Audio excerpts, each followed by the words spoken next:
Hi Speechies, it's Lisa. Welcome back to Speech Fairies.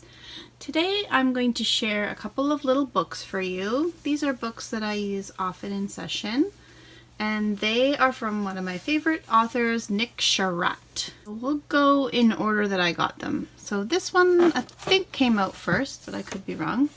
It's called Once Upon a Time, and it's choose a different picture and change the story every time you read. This one originally I found from Discovery Toys, and then you can see that I found this one thrifting.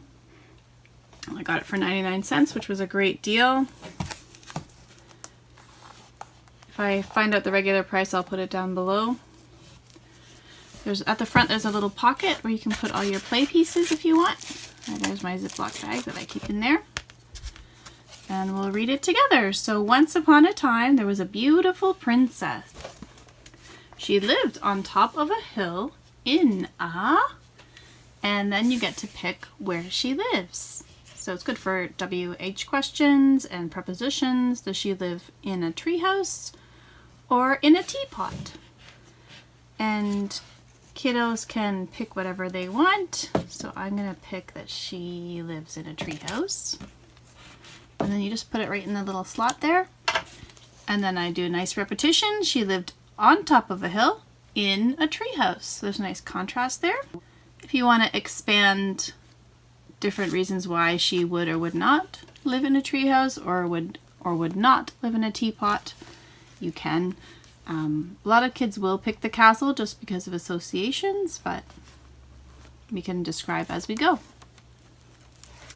She lived all by herself except for Fred, her pet. And then you get to fill in which pet she has. So let's say she has a pet rabbit. Put him on the floor. And can you guess whose water that is? It's the rabbit's. So you can work on possessives. So I've laminated all these pieces. They didn't come like this. The ones that were missing, I just scanned to make a whole new set. One day, when the beautiful princess was out walking, she met a magic, and then you can pick what she met, or who. So I'm going to pick the fairy, just because we are speech fairies. So she met a fairy on the bridge, who said, "Beautiful princess, today's your lucky day because I will grant you 3 wishes." The beautiful princess thought very hard and she wished for something for her dinner. It's good past tense. She wished. Let's put a chocolate bar. She wished for a chocolate bar for dinner. That's her first wish. Her second wish, which doesn't say that in the text, but I pointed out so that we can do some sequencing and retell afterwards. She wished for a brand new bike. So those are her choices. And you can ask, whose bike is it? It's her bike, or the princess's bike. And her last wish, she wished for someone or something she could marry. I'm gonna put the spaceman, just to be funny.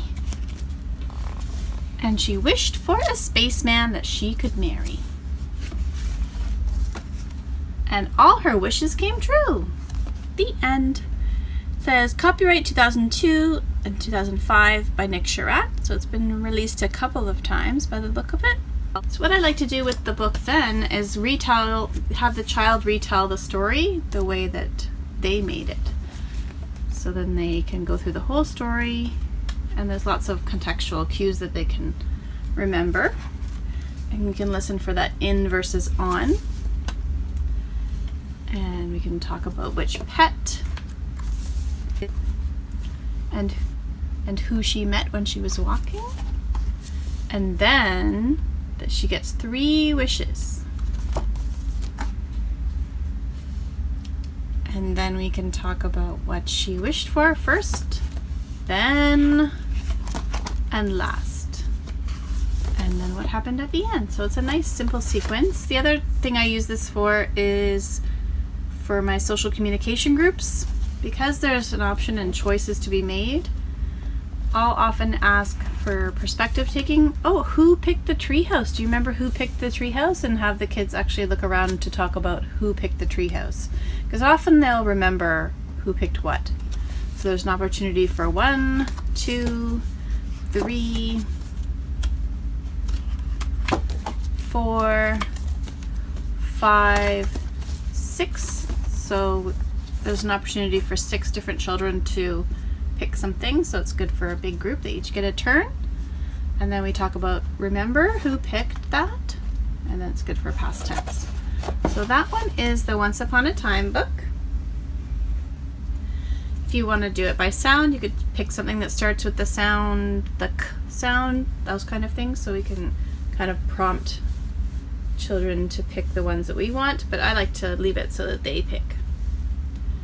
Okay, book number 2. Very similar. It is Ahoy Pirate Pete, also by Nick Sharratt. And Candlewick Press is the publisher. It shows that it was $13.99 in Canada and $8.99 in the US, and rated for ages 3 to 6. All right. So one day Pirate Pete was sailing the ocean blue.